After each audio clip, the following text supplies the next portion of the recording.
Hey, everybody, check out Pickle episode 23 so you can get to see me wearing these.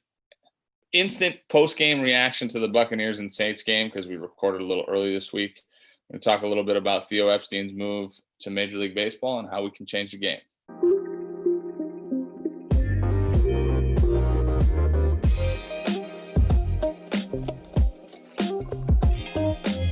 Welcome to the Pickle. Welcome to Pickle. Pickle. I feel like I should be doing the intro. Do it. Well, I'll do the intro. Welcome to the Pickle. I'm wearing goggles. That's not going to work because there's no delay between, I'm going to do a pickle. All right, I got it. Ready? Welcome to Pelotero. Pickle. I'm doing the intro this week. I don't know why Bobby's making hand signals at me, but he is. I'm wearing my goggles. Huh? Episode 23. It's episode 23. I'm wearing goggles. I'm wearing a Blue Jays hat. Tukes, I would send you my goggles in Texas for you to wear. Make some noise so people can see you. Yeah, I'm entering week 4 of Cedar Fever down here in Texas. I'm losing the battle. I thought it was getting better. It got worse. I think you were worse last week. So I think things are looking up for you. If you want, though, these goggles are covered in champagne. I think you can still kind of see it on here. I don't know if you guys can notice it, but these are from the old playoff celebration. Now I feel like the dude in what's that movie? Can't Hardly Wait. You know how you wore this was a cool thing to do. Late 90s, early 2000s, wear goggles to school. Do you remember that? Well, he was a satirical character, so I don't think it was very cool. But he thought it was cool. But he knew deep down that he wasn't cool. All right, Chris, the New Orleans Saints, and the Tampa Bay Buccaneers just finished the game. Thoughts? Dude, bro, I'm even going to take the goggles off of this.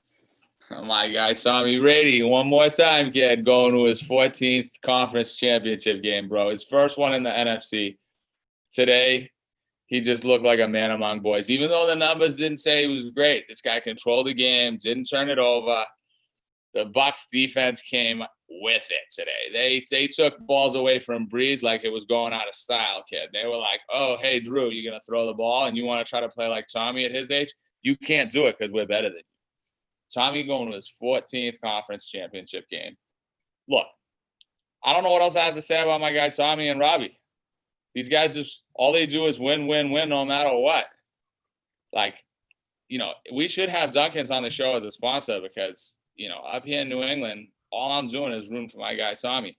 And I heard through the grapevine, producer Patrick's father was really upset that Tommy was winning again today. I don't even know how to handle that, dude. I don't even, Tommy's going to go play Aaron Rodgers. He's going to win 3 games on the road to go to the Super Bowl and win his 83rd Super Bowl of his career. You got the Bucs winning the whole thing? Why not, kid? At this point, dude, the guy, whatever the guy touches turns the goal, kid. I don't think they're going to win the whole thing. Something that I love, when we go to high school games, college games, baseball games, you say whoever doesn't poop down their leg the most will win. Don't poop down your leg. And you always say, just don't poop down your leg. And the Saints pooped down their leg 4 times today. Just gave the ball away. The tide of the game turned, right? Tampa Bay got the ball, went 3 and out twice. And on one of them, they got the ball back down to the 20. Assumption's finest, by the way, second finest, Deontay Harris, brought the ball back downfield. They had great field position. They only got 3, and I was just texting with somebody saying this. The old Drew Brees would have stepped on your throat there, and he's winning 14-0.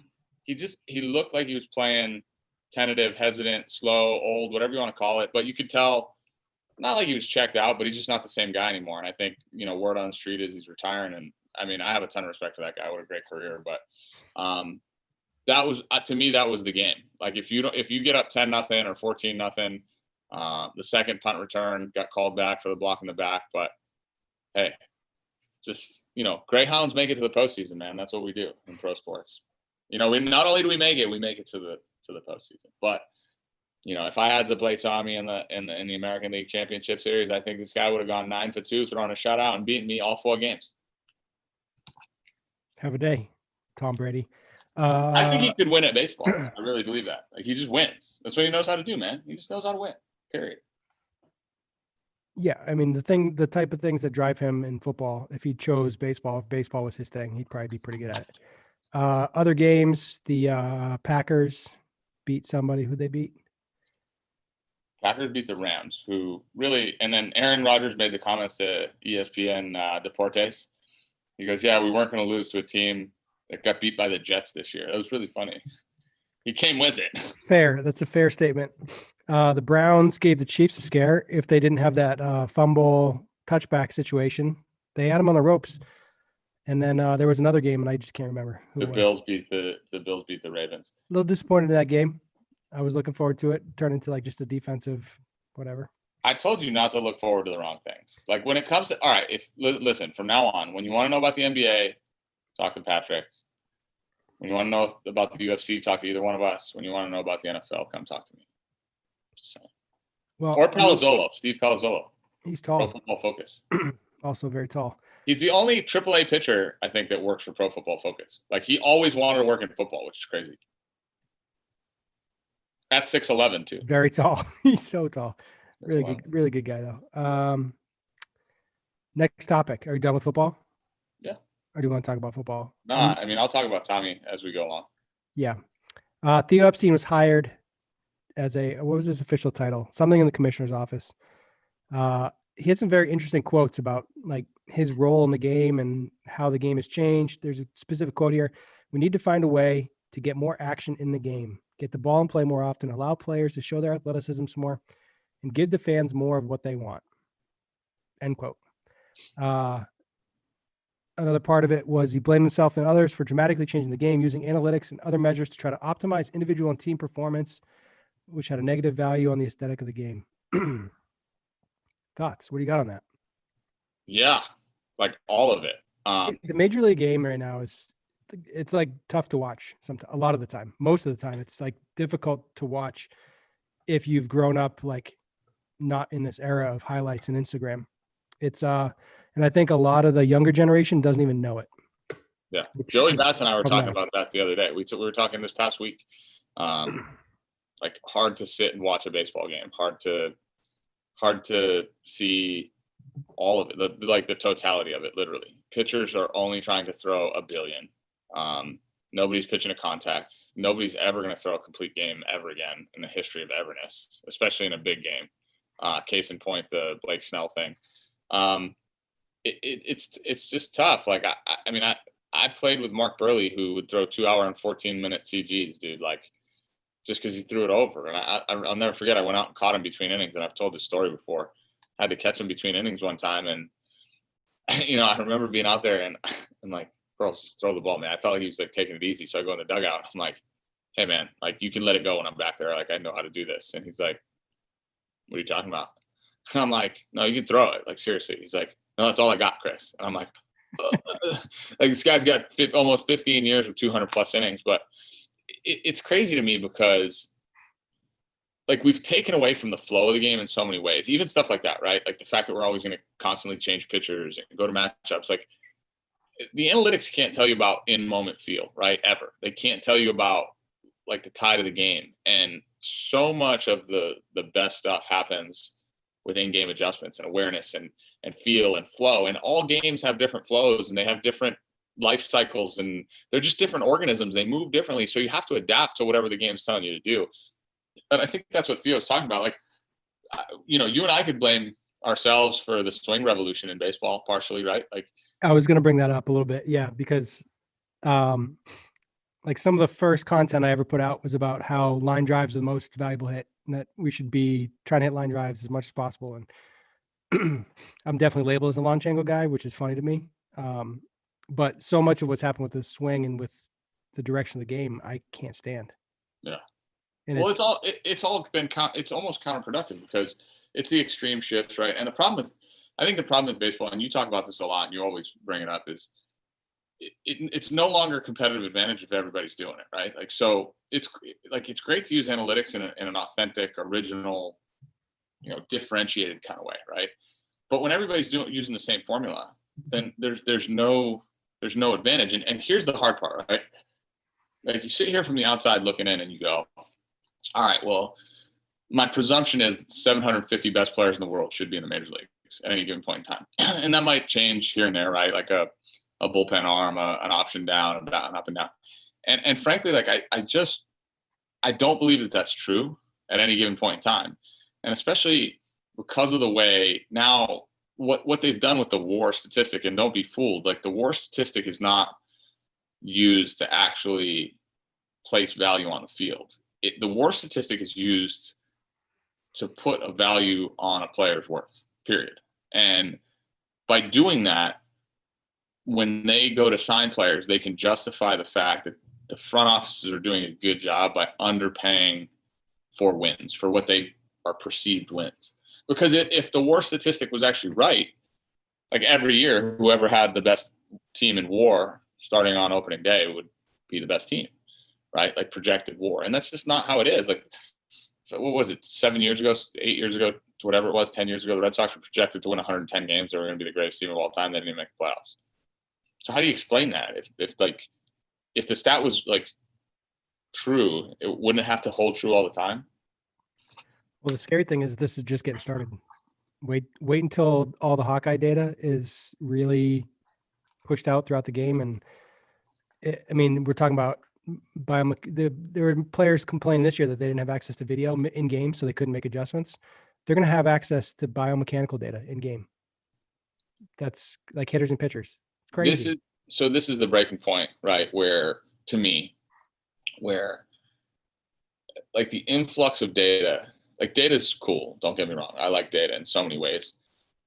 But at what point is enough, right? Like at what point do you go, like I've got what I need. Like I can't get any better than I am already. Like I can't, like there's no more added value. You know what I mean? By digging another layer deeper, like what are you doing truly? Who made that? Somebody made the comment it should be Amish rules. Once the game starts, technology's gone. Well, I always said that about the replay in the NFL, right? So like you've got these coaches and even in baseball, like they call the video room for somebody looking at the replay to decide whether they want to actually use replay. Like you should have to use your naked eyes and have a 10-second shot clock to call replay or no. And then what should happen is the guy should have a headset on the field. He should beep the thing, and the guy in the booth should go, all right, got it. Like I get the umpires running over, but you want to talk about pace of play and stuff like that. Like, you know how much of a buzzkill replay is when they run over and they stop the game and they stand there, they're on the headset. Only God knows who they're talking to. Like, put it up on the board in the stadium if you want to do that. Let everybody see it. Let the umpires look at it. They should make the umpires at the field go off of the big screen. Yeah. Oh, that'd be awesome. Get the fans involved. Why not? And at least people would be engaged. Instead, they're hiding in this right. tunnel, and the fans aren't allowed to see it. They like at one point they weren't even allowed to show replays on the stadium because we don't want anybody to know what actually happened in case they get it wrong. It's crazy. But I mean, look, I'm not surprised that Theo left the Cubs, probably knowing that he was going to have an opportunity to do something like this. Is he the right guy? I think Theo genuinely cares about baseball. Like, I think he loves baseball. I think he wants baseball to do well. I'm glad somebody's acknowledging that there's change that needs to be made. And look, what's the correction though? Like, because there's only going to be more and more data that comes out. Like, pitchers aren't going to stop trying to throw hard. If you move the mounds back, breaking balls are going to break. But do you know when pitchers will stop trying to throw hard? Is when it doesn't get rewarded and like overvalued monetarily, draft wise. Yeah, but how is that going to change? So, well, no, yeah, I've talked to some scouts in the last few weeks, and they're like, "Do you know what the number one hitter quality we look for now is?" And I'm like, "What?" And they're like, "Contact rate." And in BP, we look for quality contact. And I'm like, "Okay, good," because that should never, like, fundamentally, that should never change. Like, that should have never changed. And now, granted, you could say that, right? You could sit there and say, "Oh, well, you know, they used to do that," but they always used to look for the 5-tool guy. So they always looked for the guy that had massive pop. They always looked for the guy that had the skill set because it was easy to put your neck on the line for that guy and say, well, he didn't work out, but you could see why I went with him. But the evaluation process needs to be better, dude. Like the evaluation process of players. And I'm shocked, honestly, at this point in my life that somebody hasn't really identified like some sort of character test, some sort of whatever. Not to say that it would be perfect, because things change, people change, emotions change, mindset changes, but we've never even tried to define it. We've never tried to define the it factor, right? And I think people are scared of it. I think they don't know how to, and I don't know. I go figure out what's in Derek Jeter, Tom Brady, and Michael Jordan's DNA, and I think like we'll do all right. See, I can appreciate both sides of this, because on one hand, like, I don't like the brand of baseball that is on the field right now, but I have a very high appreciation for the curiosity and the search and the quest on the data side, and on the, like, some of the stuff that's happening in the pitching is crazy. Ridiculous, right? You're doing like wind tunnels to figure out how pitches react to, it's like, what are we doing? But then the pitcher becomes too reliant on the information, right? Like, oh, I need to go shape this and I need to go do that. Like, for 100 years, number one has been your best pitch, period. Like, fastball is your best pitch. Why? Because it gives the hitter the biggest time constraint, no matter what, right?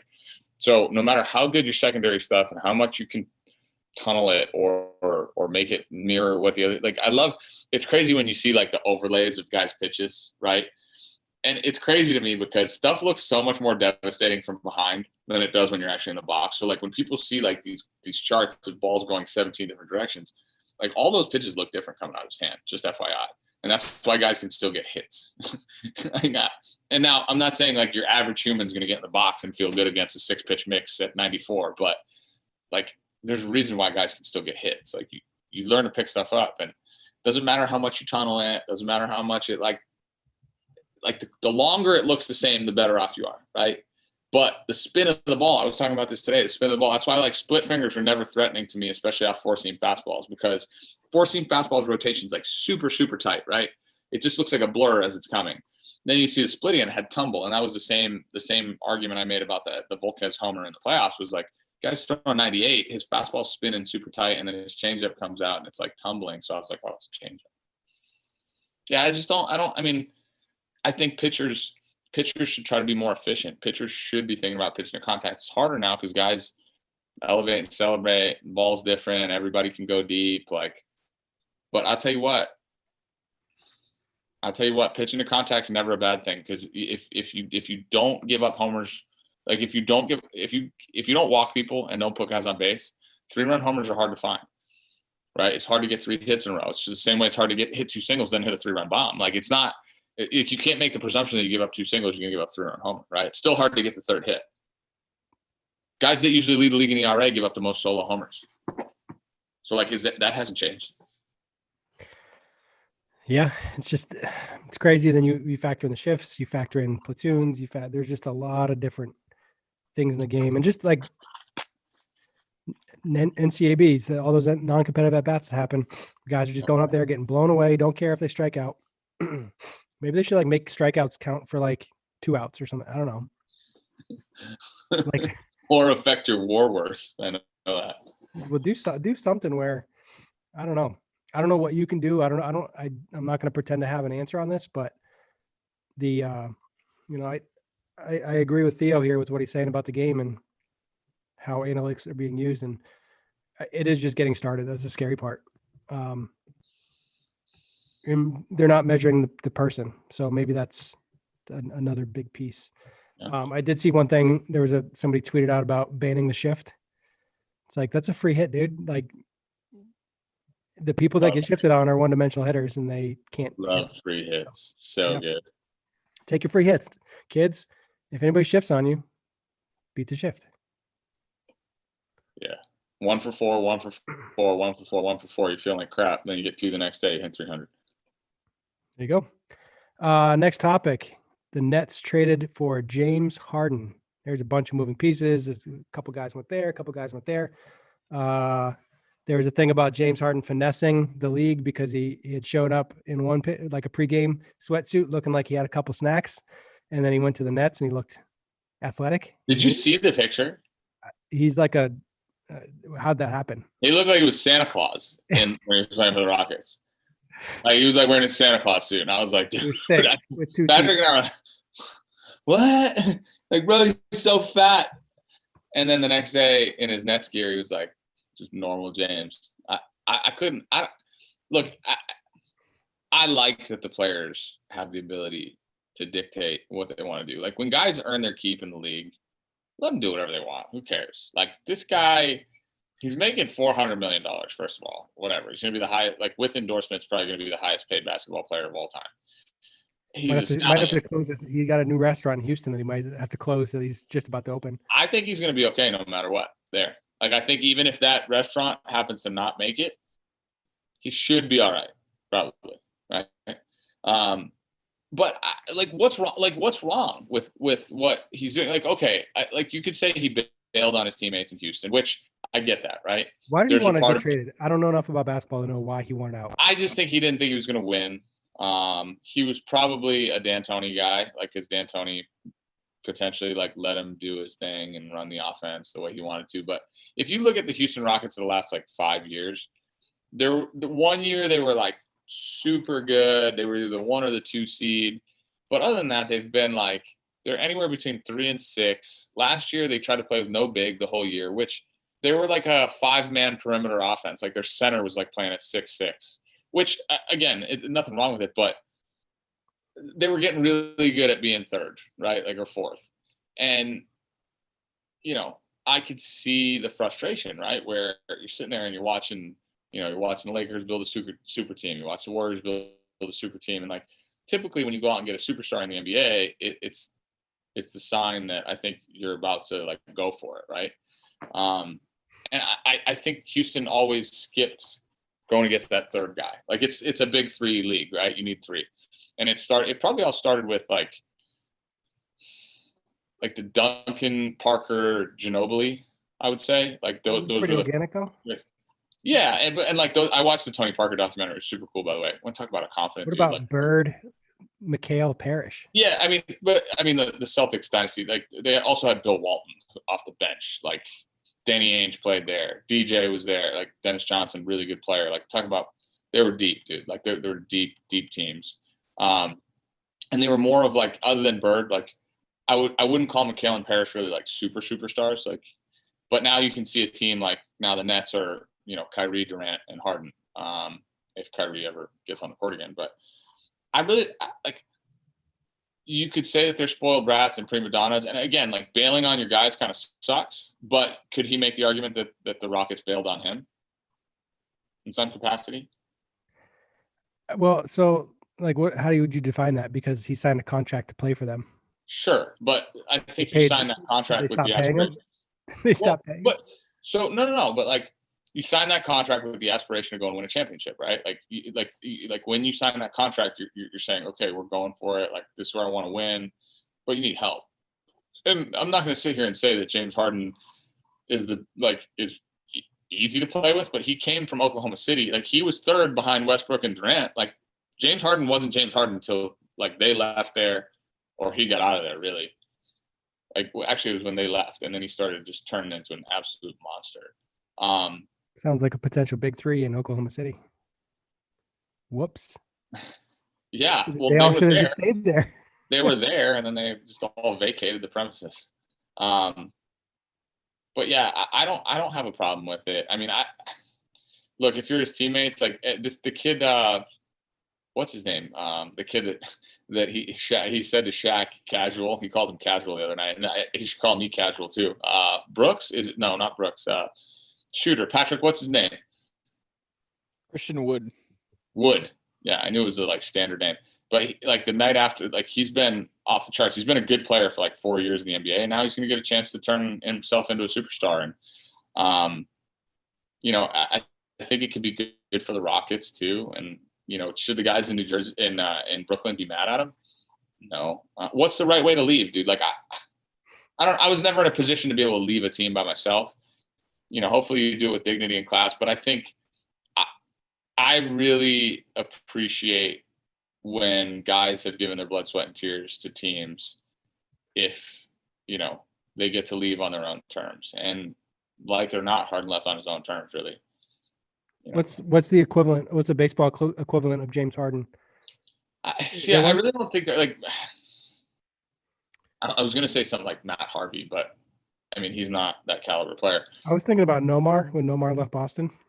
Yeah, I think that was a little bit forced, wasn't it? A little bit. They forced that on him. There was yeah. They went and won the World Series the next year, or was it, That year. That year because they ended up getting out. Was it Alex and Pokey Reese? Orlando Cabrera. Orlando Cabrera, yeah, not Alex Gonzalez. That was another. By the way, Alex Gonzalez has like 13 years in the big leagues, or 14 years in the big leagues, and he lives in Massachusetts. I didn't know that. Oh, I had a good analogy. Drew Brees is the Greg Maddux of the NFL. Just a soft thrower, gets the job done, like really good for a long time, but there won't be guys like him. Like, sure. I like it. When I was watching the game, and I meant to say this earlier, so I'm just interjecting here. This is one of Patrick's favorite things to do, is to ask me who the NBA comparison of a big leaguer is. James Harden is A-Rod. Final answer. A-Rod getting traded to the Yankees from a Texas team.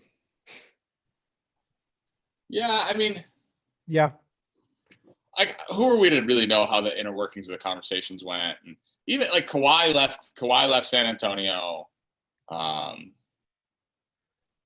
He forced himself into the situation he wanted. Like he went to Toronto and then was like, "No, I'm out.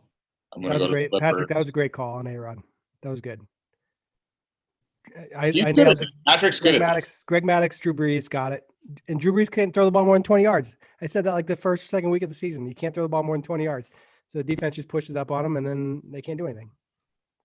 The only throw they had downfield was on the reverse flea flicker or whatever to Jameis. Yeah, it was Jameis Winston.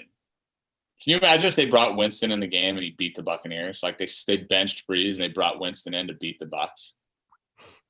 What a story that would have been. How did he do it? Eating the W's? That was so brutal. Hey, all I know, dude, is Tommy Brady comes to Tampa, dude. These guys are 1 win away from the Super Bowl, kid. The one question that I did want to jump on with the Harden trade was the team chemistry component of that. I feel like James Harden, he seems like he's got a pretty commanding personality, like an alpha type, and I think alphas need to be around other alphas to lift the team together.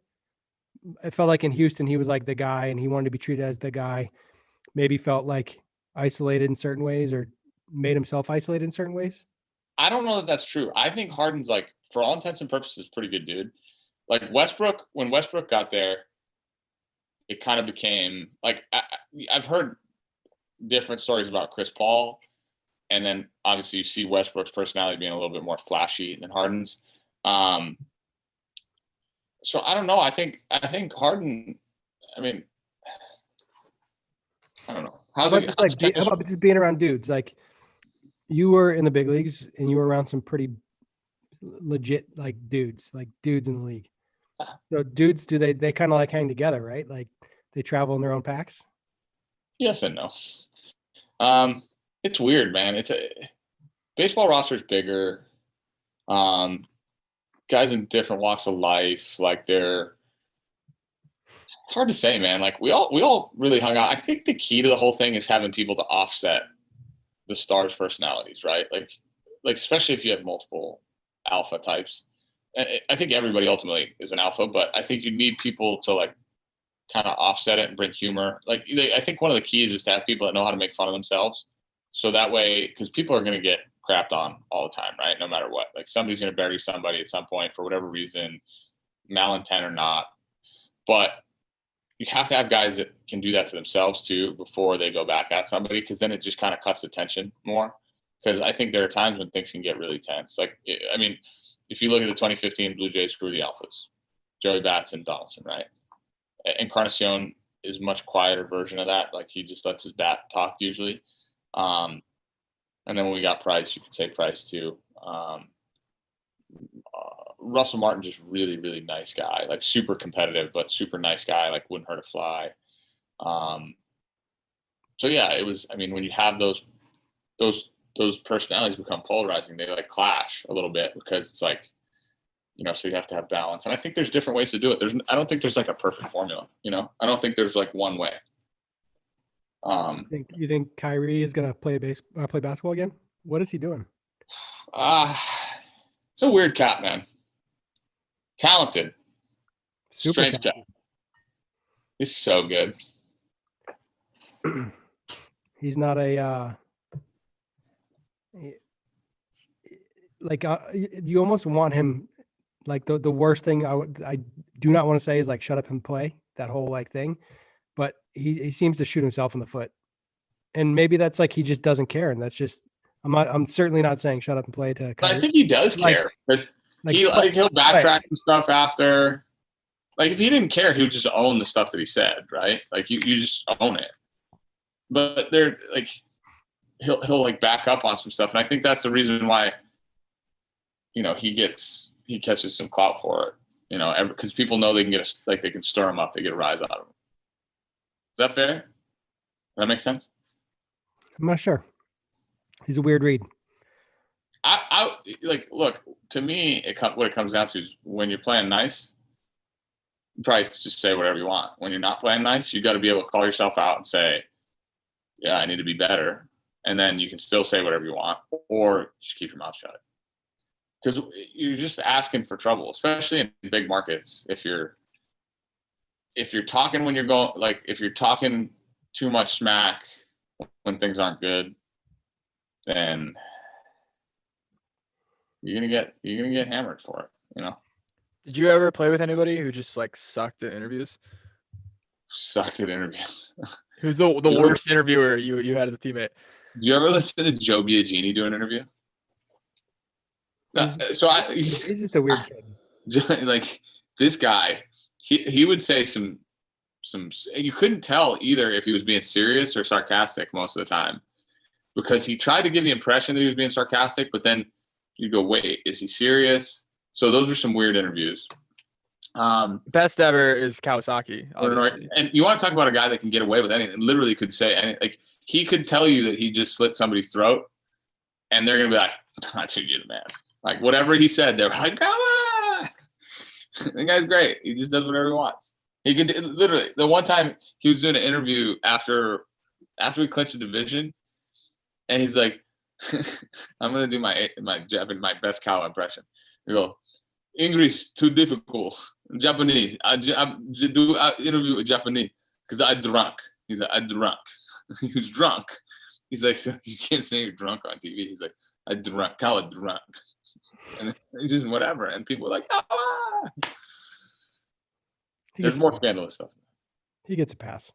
Yeah, he's awesome because he's trying hard and he's consistent. Very good. Let's jump right to the post show. There was a starting nine posted, not the starting nine, Pelotero hitting program. The other starting nine, yeah. The starting nine, the Barstool starting nine, posted Albert Pujols 5 for 5, 3 homer game from the World Series.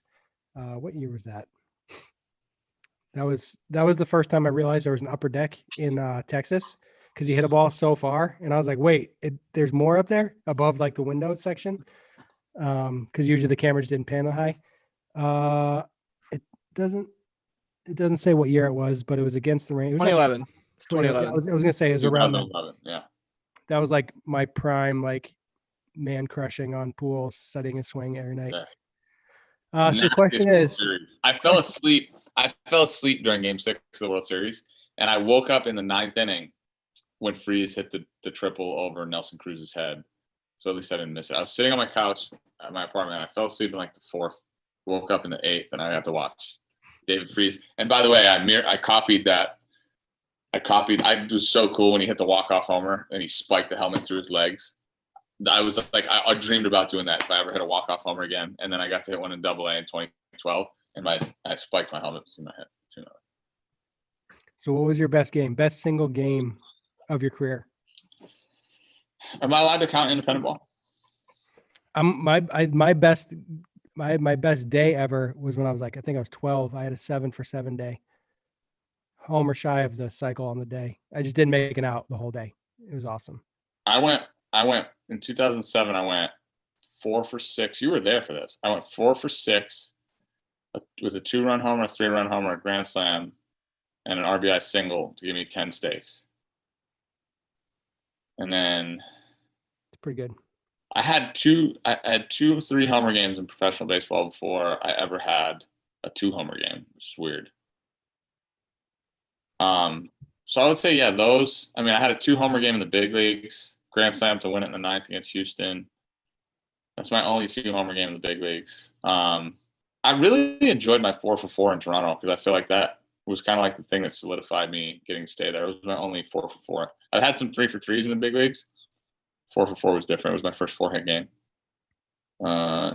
So we talked about this little pre-show. The mentality of a 4 for 4 is so intriguing to me. Like getting when you're 2 for 2 and you're like, maybe I'll get another one, and you're 3 for 3. It's just hard to go 4 for 4. I don't care what level you're at. It's definitely hard. The focus thing, it's a confidence thing. Like, do you feel like you're more or less confident when you're 3 for 3? Way more freebies, dude. Like, Yeah, but like you get, it's a different kind of. It's like a stress-free. yeah. Once I got the You're like, second it one, doesn't matter. dude, after you get the second one, it's over. Like, you can't have a bad day. Like, unless it turns into a 20-inning game and you end up going 2 for 9, because even 2 for 8, you're not like, you don't even care. 2 for 8, it's fine. But if I had 2 of my first 2 at bats, oh, forget it. And a lot of times that turns into 2 for 4, or sometimes 2. You get frustrated if it turns into 2 for 5, really. But man, like 2 for 2. Were you like Shit. I already know the answer to this question. I shouldn't even ask. I'm going to ask it because it's more for conversation. The batting average game, like when you know it's an upper day, like it's just you feel good no matter what. Like you're doing because like unless if you go 2 for 5 and you're hitting 450 like in high school, you're like, my batting average is going I down. never hit 450 in high school. I had a college teammate at Vermont. His his last game of the year, he went 2 for 3 and his batting average went down. Jason Carey raked. He's playing high school baseball in Vermont. He hit he's hitting like legitimately hitting 700. He went 2 for 3 in the last game of the year, and his average went down.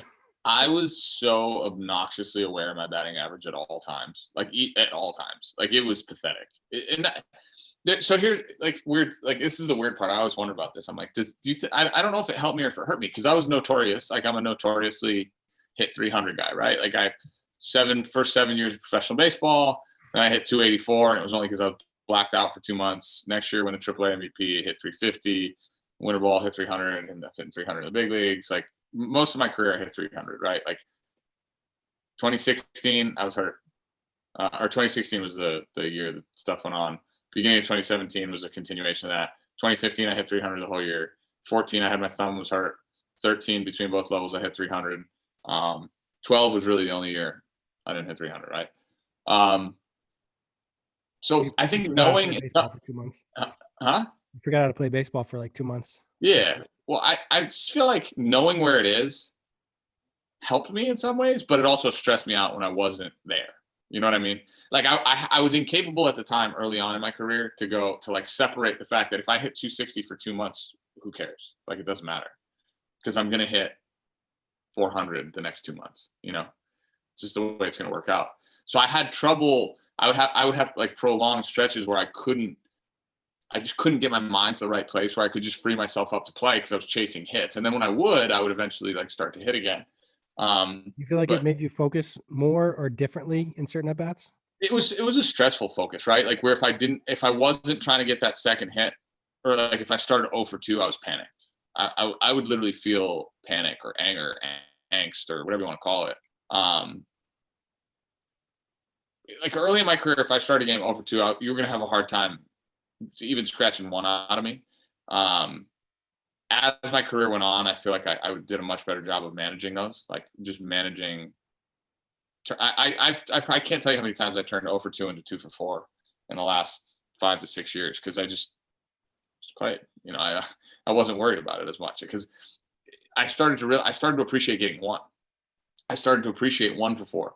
So if I can figure out how to get 1 in those 2 at bats, it's going to change. It's fundamentally changed my day. Like I would say I'm much more proud of getting 1 in my 4th at bat when I'm 0 for 3 than I would getting the 4th one when I'm 3 for 3. How about that? Yeah, I'm in on that. I feel like those when you get the hits and those like when you scratch out that 1, it makes a big difference, especially like when you go back to the field the next day. It's like I got 1 yesterday, I can get another 1 today. Or like when you get a walk, you draw a walk and get a hit, and you're like, that's positive on base day for sure.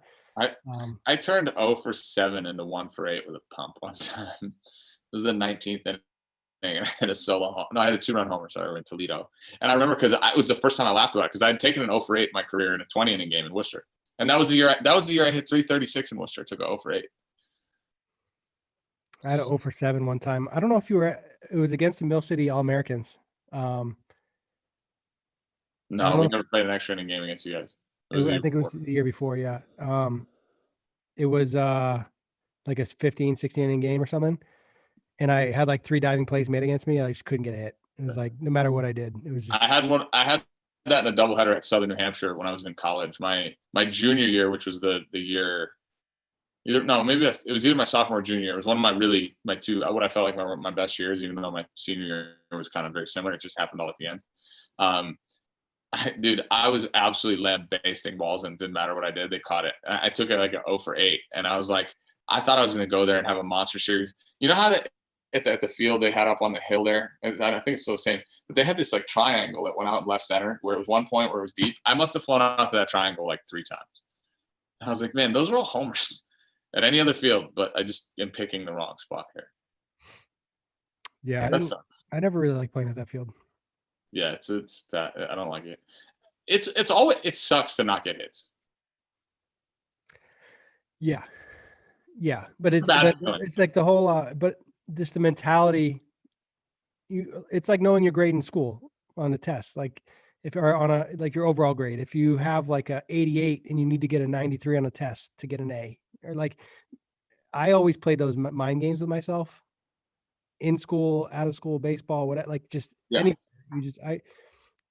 just hyper aware. Yeah, just hyper aware. Yeah, there's awareness of it, and you run the math in your head, and you figure it out. And it's like, dude, when you go to golf course, you're like, oh, I got this score. If I par the next 3, then I get this, and blah blah. In golf, I think it is bad. When I learned, I'd rather not know in golf. Yeah, what I learned through therapy, right, was what like I learned what the definition of anxiety was. Like people would tell me what anxiety was, and I was like, I didn't know like, what's anxiety. What does that mean? And when the psychiatrist explained it to me, he literally, a psychologist, I don't know whichever one's which, he said to me, he goes, like people that get depressed focus too much on what happened in the past, and people that have anxiety are ones that focus on what's about to happen in the future. And that was like the simplest, most straightforward, cut and dry way I've ever had to think about it. And I was like, wait, so if you just tell me if I just don't think about what happened in the past and I don't worry about what's going to happen in the future, then I'm good. Like I'm staying in the moment. And I learned how to apply that. And I wish I'd done it earlier in my career, because especially now, I think it's so easy to focus on both sides of it, right? Like you're worried about before, you're worried about after. And the funny thing is like, it's so ridiculous looking at how high school players get recruited now. Like I was so concerned with hitting like 450 in high school or 500. And I swear to God, most college coaches that recruit players don't know what their high school players' batting averages are. Like they have no idea. They just watch you play and they think like they like if you're good. They're like, oh, this guy's good. He had a good game.